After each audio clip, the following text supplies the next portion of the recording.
Hey everyone, welcome back to the Perkins Custom Swim Bait channel here. Appreciate everyone taking some time to watch today's video. Today's video, I kind of want to go over just kind of a tackle prep or kind of, get ready to go out on the water with me. So kind of came up with this idea and I thought this would be a fun one to kind of get to see my thought process when I'm getting ready to go out on the water. So I'll kind of give you some conditions that I'm planning on expecting to be facing that day. So number one, the lake that I'm planning on going to is a highland reservoir. So very deep canyon style lake, a lot of different points, a lot of different, coves that kind of jet out and different river arms, whole 9 yards like that. Secondly, I'm expecting water temperature. I have not been to this lake since sometime in the spring. So I'm expecting water temperatures to be 80 plus. Third, predominantly a smallmouth fishery. So this lake does have a really, really nice population of largemouth. Really nice largemouth live there. But predominantly amongst most of the people in my area, we typically fish the lake for smallmouth. So I do want to kind of target smallmouth when I'm going. So this is kind of like, what do I throw of a big bait for smallmouth bass? And kind of thinking through that process of, personally, I'm a bait builder. So what am I wanting to use of my own personal baits that I'm building to actually target these particular bass? So I want to walk through this. We'll talk about the rods, the reels. I'll give you a look into my storage as far as like how I actually organize the boat, as far as, what my boxes are looking like and which ones that I'm taking.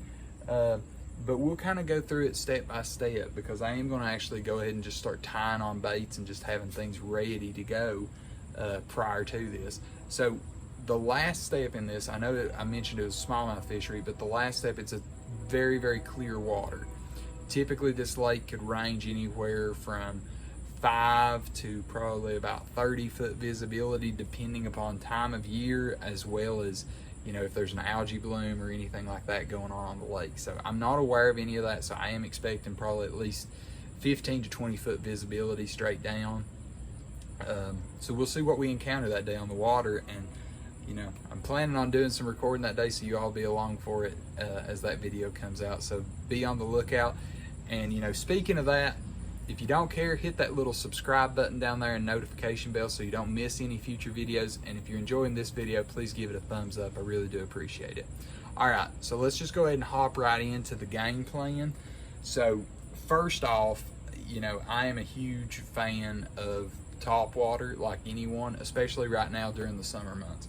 So my game plan for summertime fishing, whether it be a smallmouth, largemouth, even a spotted bass, I'm going to have a wake on. So this is my wake. This is the Perkins Custom Swim Bait Jethro wake. I know it's based on the Jethro 7.5 body. It's a very, very thin profile, as you can kind of see. So those bass are they're not seeing such a huge presence until they get up on it. But from the bottom or looking up, you can kind of tell they're looking at that small presence. I'm running that on that 6-to-1 gear ratio Lexa, and then the 806 Dobbins Fury. But that's my game plan with that rod. I'm not going to change anything out, because like I said, I'm expecting to be throwing this probably all day. The only thing that I will be switching out for this is if I want to throw a crank down.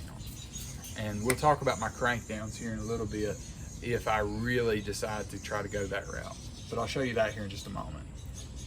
And the particular color for this one this is a new color that I'm working on. I hope that kind of comes through. But you can tell this is like a green gizzard. You've got a lot more of that green with some really like some blue in there to give it the iridescent look for scales. So next up, can't go to the lake without it. Okay, it looks like my dog just killed a bird. And he's very happy and proud of himself. So, okay, so getting back into this, now that the dog has distracted me. But talking about Topwater, I'm taking my Shower Blows 150. This is the big one. It is a 6-inch bait. This is in that ghost olive color. Really like this bait.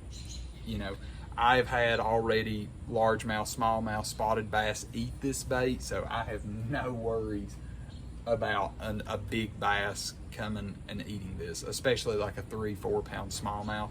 And this lake's got an abundance of that size fish, so hopefully I can get onto something. I really want to break my PB smallmouth, so I got to get something over 4 pounds.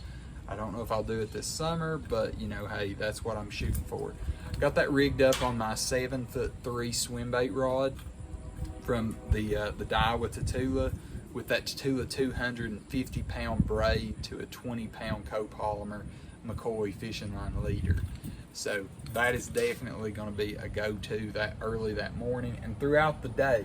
You know, that's something else to be thinking about. Even though you're throwing big baits, throughout the day, the smallmouth will absolutely crush Topwater.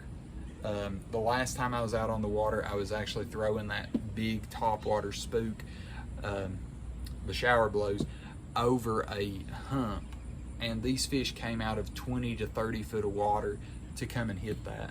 Caught some really nice smallmouth doing it. They will absolutely come up for it. The difference in the cadence is like early in the morning when you're able to fish that bait, you know, really fast, like really cutting it hard. If they're down 30 foot deep, let it really kick out. Give it slow walks, but really let it kick. Those fish will come unglued for that, and you will pull those fish way out of deep water. But now, not just that, you're also looking at other baits that will do that. That giant wake bait will do that. It's so slow and just cast that big V, they will come up for it. All right, so let's get into the next bait. Now, this is a bait that you're getting ready to see me retie, because I do not want to throw this bait to begin with that morning. This is the 316 Rising Sun top hook. I've got it rigged on the bottom, but it is the top hook version. And the reason that I'm retying this and getting rid of this one is because I actually want something that'll stay higher in the water column. And as of right now, I'm needing something a lot lighter. The top hook version has a lot more lead in it, which makes it just so much more challenging to keep it up on top or keep it high. So what I ended up doing, and I'm not going to do a swim bait unboxing with this one because I've kind of already showed you what I was buying. I just bought a couple different colors. But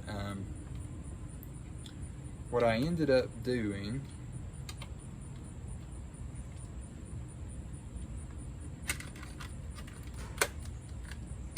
there we go, is I picked up some more Rising Suns. You can kind of tell here. I ended up picking up the regular, normal Rising Sun.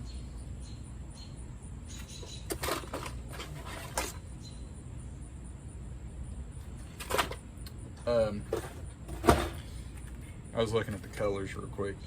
So this is the American Shad color. It's a greenish yellow.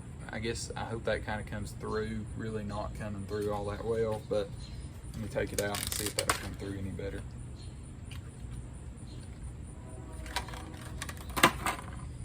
You can kind of see it right there. It's a really, really sharp green look and color. It's got a little bit, maybe like a purple or pink stripe down it. It's gonna be a really good bait. But what I'm doing, really wanting to achieve, is keeping these baits, as long as the fish are feeding up. Number one, I really want a hook on the bottom of the bait. I don't really want a top hook. That's why you will see me throw the mag draft so frequently for smallmouth, because of how that bait runs, how that is, it just works better, honestly. Let's see here.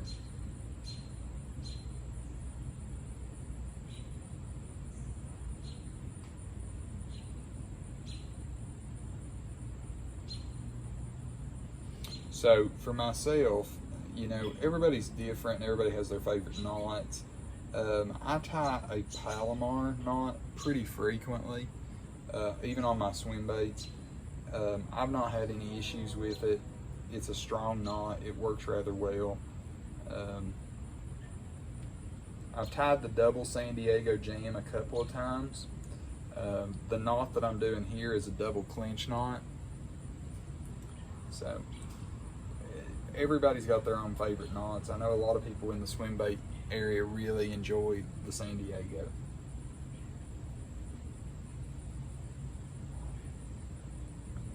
But like I said, I really haven't put the time in.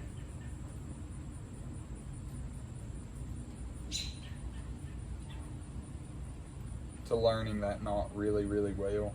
And I really want to actually understand my knots before I start just using them, because if your knot fails, it's over. It doesn't matter what it is. Your knot is so important.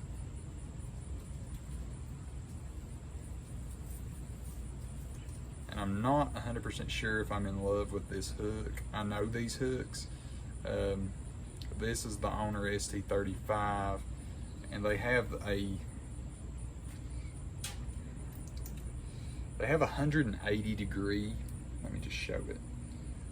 They have about 180 degree bend on them.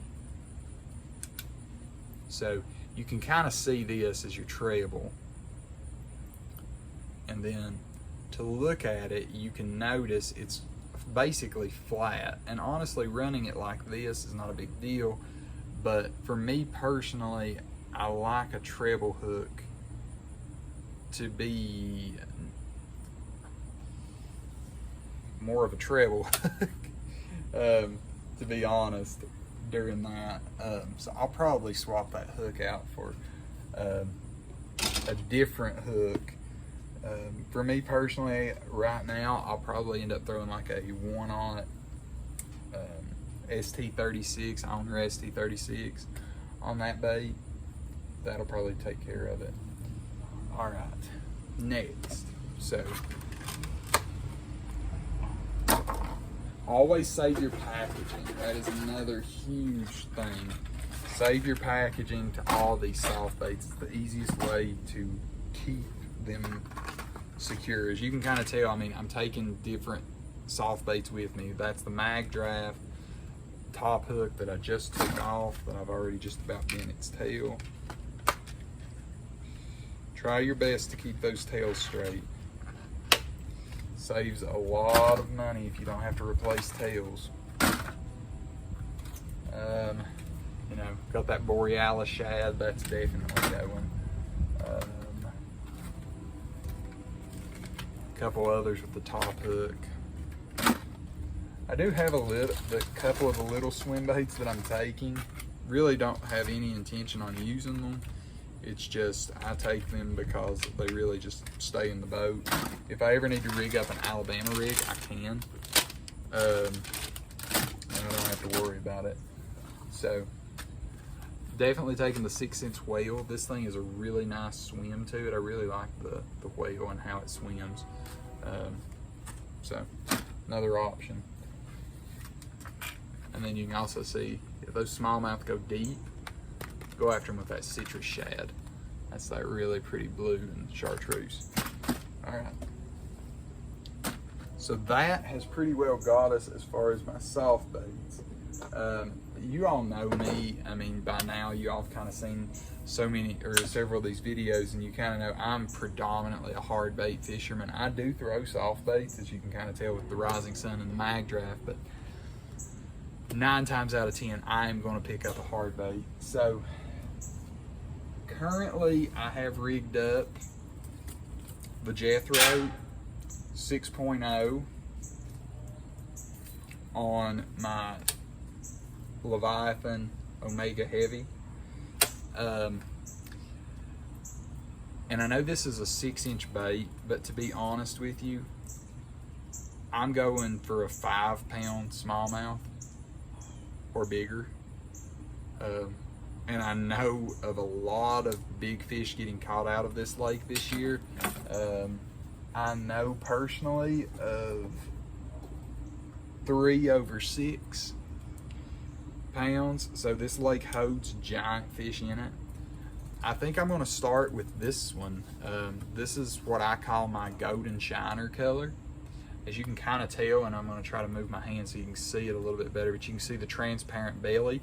This is a 100% resin bait. This is not ABS plastic.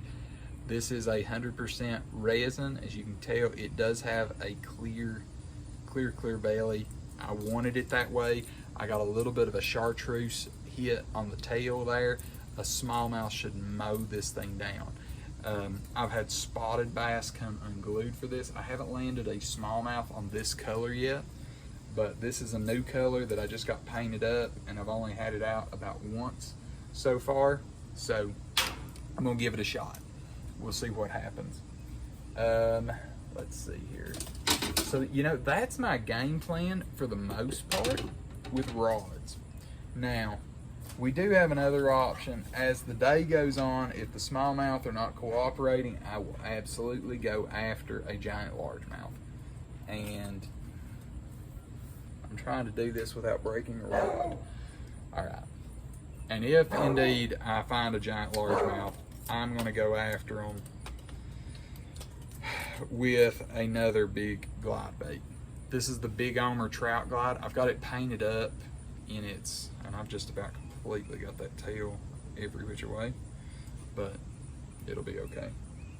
Worst comes to worst, I'll trim it, put a new tail in it. It's painted up in the purple gizzard color, that real, you know, natural silver looking shad. I'm highly optimistic about that.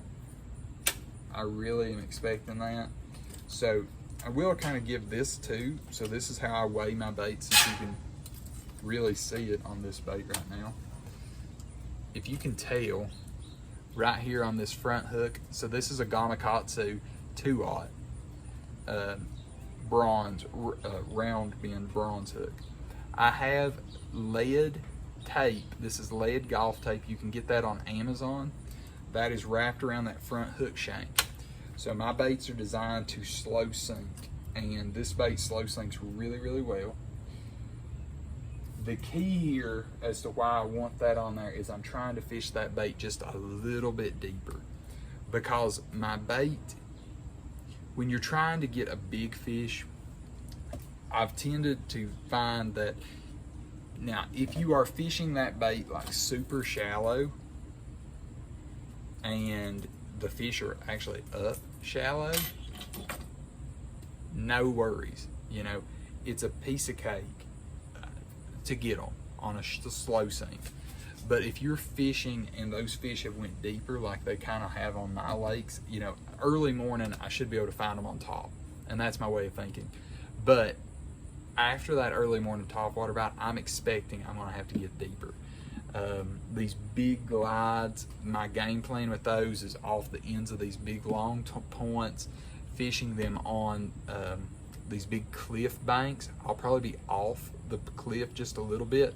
I'll be one of two ways. I'll either be off the cliff fishing the color line, which is where that water really transitions in its color from like the norm near the bank to a little bit more darker water. You know, before even getting the live scope, I noticed that you would hear fish jumping always like 50 foot off the bank. All they're doing is hunting that shad as it moves up and down that color line. So that's all I'm going to be doing, is I'll move the boat out just a little bit and fish it with that big glide, fish it with the Topwater, the Rising Sun, the normal Jethro 7.5. Doesn't make a big difference to me as to what I'm catching them on. Of course, I'm planning on catching them on my bait, but you know, we'll see. All right, so let me put that bait up. So this is really my crank down box. I really don't have anything major in this box outside of my crank downs, except for this. You know, I've got that multi-joint. That bait will be really good if I need it. And my go there is basically going to be targeting those same fish as I'm targeting with the Rising Sun on that color line. I will just add enough lead wire or lead golf tape until I can get that to sink at the speed that I want it to where I can burn it. And I will use that on a 7-to-1 gear ratio reel, and just, I mean, as fast as I can turn the handle with intermittent pauses. So let's see here, what else? Crank downs. You know, something like that is going to be really good that day. Something that you can get down there about that 12-foot zone. We should have a thermocline starting. We'll see if it's there. Once again, haven't been to that lake since spring, so I don't know if they've even got a thermocline started yet. But we do typically get thermoclines. And then I've got another one, you know, just another, all kinds of crank downs prepared for whatever I might need. And then another wake bait. But probably won't need the wake or another wake. I really prefer that 7.5. Let's see here.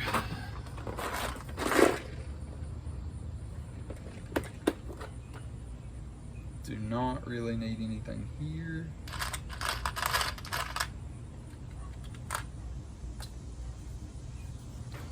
But I will give you a look in here. So this is just my terminal tackle box that goes with me every single time to the lake.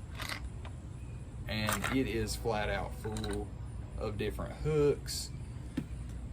Whether it be, you know, that honestly is probably what's going to become on the Rising Sun. That's the Owner ST36. That'll fit perfectly.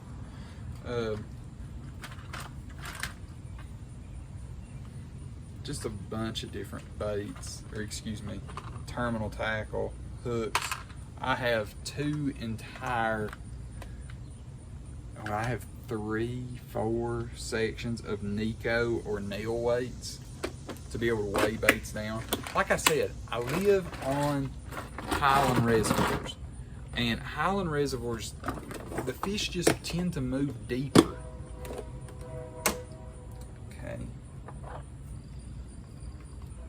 Got 2 of these that are the exact same style.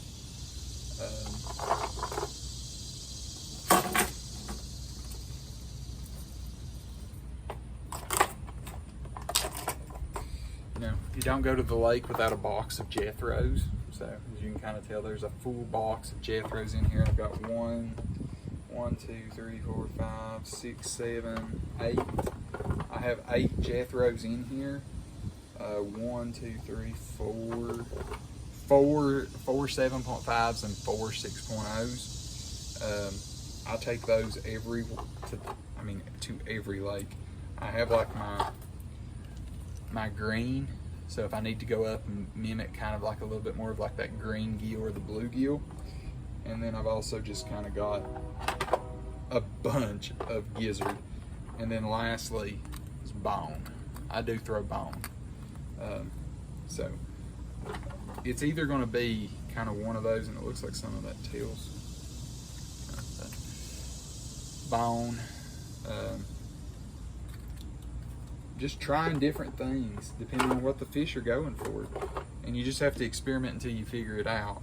And that's the challenge with fishing, is every day is a new day, so you have to figure out which day they're going to want what.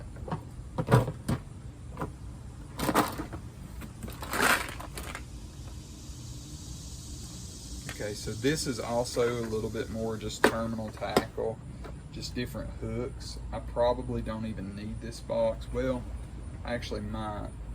So one thing that I have been experimenting and playing with, and I'll continue to do so, is, let me see here. And I haven't forgot, I am going to give you a look as to how I store my stuff on the water.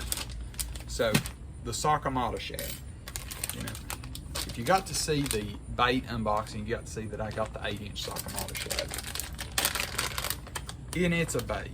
I mean, this thing is a huge bait.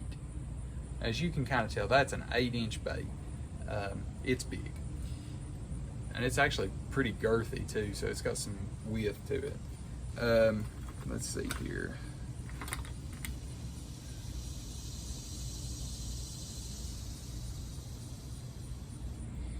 Yeah.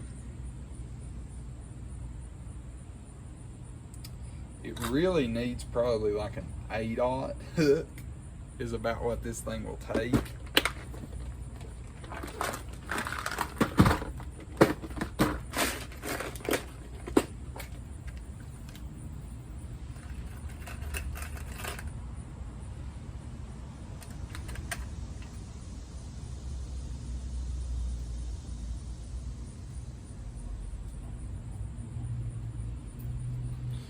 So,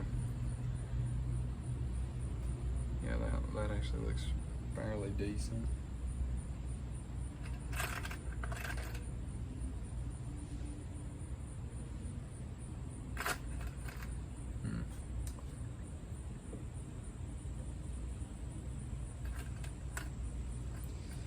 Honestly, about the 8/0 it's going to be the most comfortable for it. And I have them, I just don't know where I might have put them.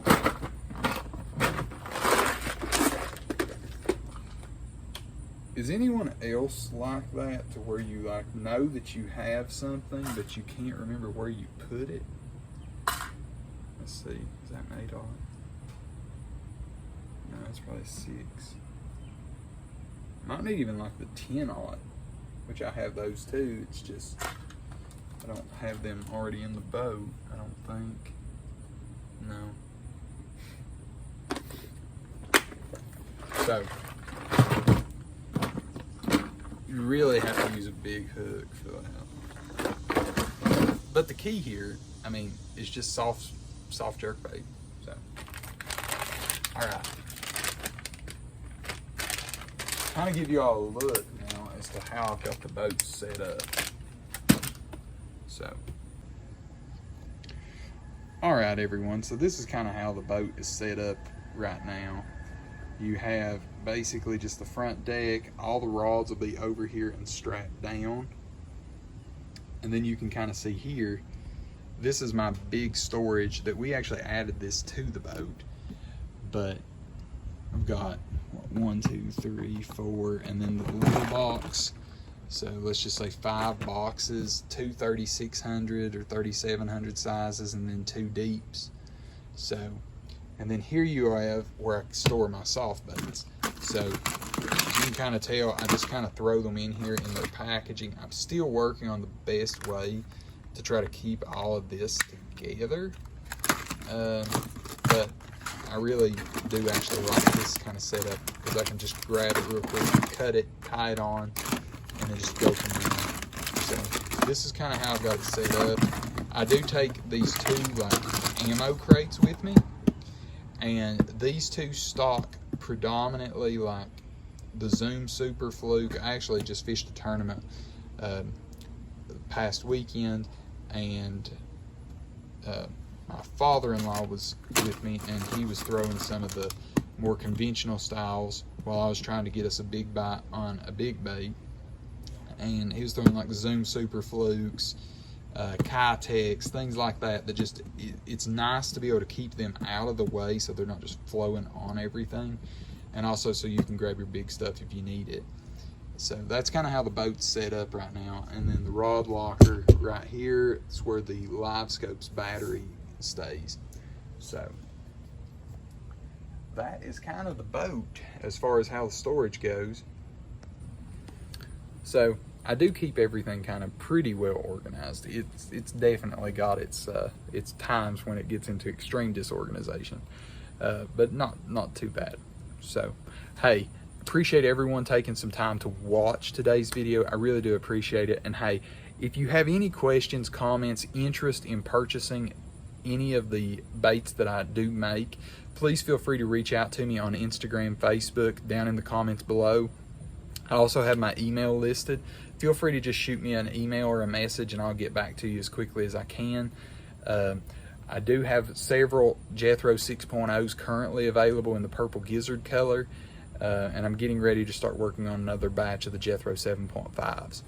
So if you have any questions or interest in those, please feel free to reach out. If you've enjoyed this video, stuck around, please do hit that little subscribe button down below. I really appreciate it, and it helps the channel out a lot, and it helps us grow. And give this video a thumbs up, because that really helps with the YouTube algorithm. So really appreciate everyone. Thank y'all for sticking around and watching today's video, and I'll see you in the next one.